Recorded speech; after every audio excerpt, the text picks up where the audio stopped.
Kita hidup di dunia yang dikelilingi oleh plastik. Dari botol minum hingga wadah makanan, plastik telah menjadi bagian penting dalam hidup kita.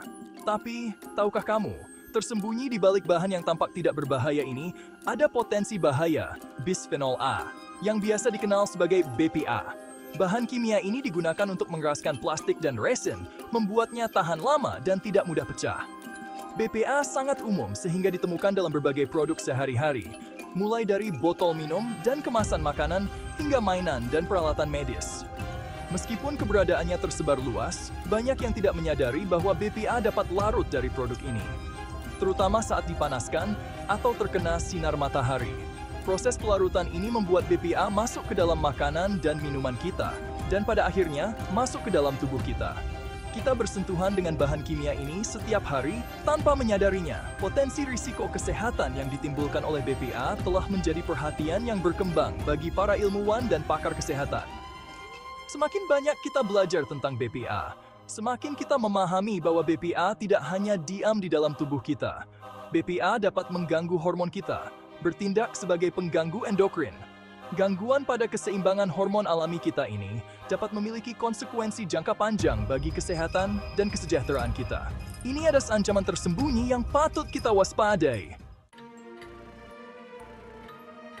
Bayangkan ini, kamu sedang memanaskan sisa makanan dalam wadah plastik di microwave. Panas yang ditujukan untuk makanan kamu juga memanaskan plastik, menciptakan kondisi yang tepat bagi BPA untuk larut. BPA yang larut ini kemudian bercampur dengan makanan kamu, masuk ke dalam tubuh kamu setiap kali kamu mengunyah. Hal yang sama dapat terjadi ketika kamu minum dari botol air polikarbonat, terutama yang dibiarkan di bawah sinar matahari. Tapi panas dan sinar matahari bukanlah satu-satunya penyebab. Bahkan tindakan sederhana mencuci wadah plastik dapat melepaskan BPA dalam jumlah kecil. Seiring waktu, paparan yang tampaknya tidak signifikan ini dapat terakumulasi di dalam tubuh kita. Makanan kaleng adalah sumber umum paparan BPA lainnya. Lapisan banyak kaleng mengandung BPA yang dapat larut ke dalam makanan di dalamnya, terutama makanan asam seperti tomat. Tubuh kita dirancang untuk memproses dan menghilangkan racun. Tetapi BPA menghadirkan tantangan yang unik. BPA tidak mudah terurai dan dapat bertahan di dalam sistem kita yang menyebabkan paparan yang lama. Interaksi konstan dengan BPA inilah yang mengkhawatirkan para ilmuwan, karena meningkatkan kemungkinan bahan kimia tersebut mengganggu keseimbangan hormon kita yang rapuh. Kemampuan BPA untuk meniru hormon estrogen adalah inti dari masalah kesehatannya. Peniruan ini mengganggu sistem endokrin kita yang menyebabkan serangkaian potensi masalah. Salah satu risiko yang paling memprihatinkan terkait paparan BPA adalah dampaknya terhadap kesehatan reproduksi, terutama pada wanita. Studi telah mengaitkan BPA dengan masalah kesuburan, siklus menstruasi yang tidak teratur, dan bahkan peningkatan risiko kanker reproduksi tertentu. Otak dan tubuh bayi dan anak-anak yang sedang berkembang sangat rentan terhadap efek BPA. Paparan di dalam kandungan atau anak usia dini telah dikaitkan dengan masalah perkembangan termasuk ADHD, gangguan spektrum autism, dan ketidakmampuan belajar. Tetapi risikonya jauh melampaui masalah reproduksi dan perkembangan. Penelitian menunjukkan hubungan antara paparan BPA dan peningkatan risiko penyakit jantung, penyebab utama kematian di seluruh dunia.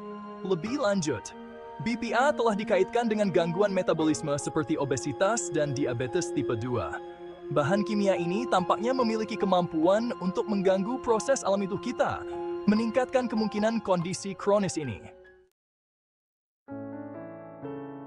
Kabar baiknya adalah kita tidak berdaya melawan BPA. Ada langkah-langkah sederhana namun efektif yang dapat kita ambil untuk mengurangi paparan kita dan melindungi kesehatan kita. Salah satu perubahan paling berpengaruh yang dapat kita lakukan adalah memilih produk bebas BPA bila memungkinkan. Cari label yang dengan jelas menyatakan bebas BPA pada wadah plastik, botol air, dan barang-barang rumah tangga lainnya. Menghindari memanaskan makanan dalam wadah plastik adalah langkah penting lainnya. Pilih wadah kaca atau keramik saat memanaskan makanan dalam microwave atau memanaskan makanan untuk mencegah BPA larut ke dalam makanan. Membatasi konsumsi makanan kaleng, terutama yang mengandung asam, dapat secara signifikan mengurangi asupan BPA kita. Memilih buah dan sayuran segar atau beku daripada varietas kalengan adalah pilihan yang lebih sehat dan lebih aman. Dalam hal anak-anak kita, sangat penting untuk ekstra hati-hati. Pilih mainan, botol, dan cangkir anak-anak yang bebas BPA untuk meminimalkan paparan mereka selama tahun-tahun perkembangan penting ini. Ingat, pengetahuan adalah kekuatan.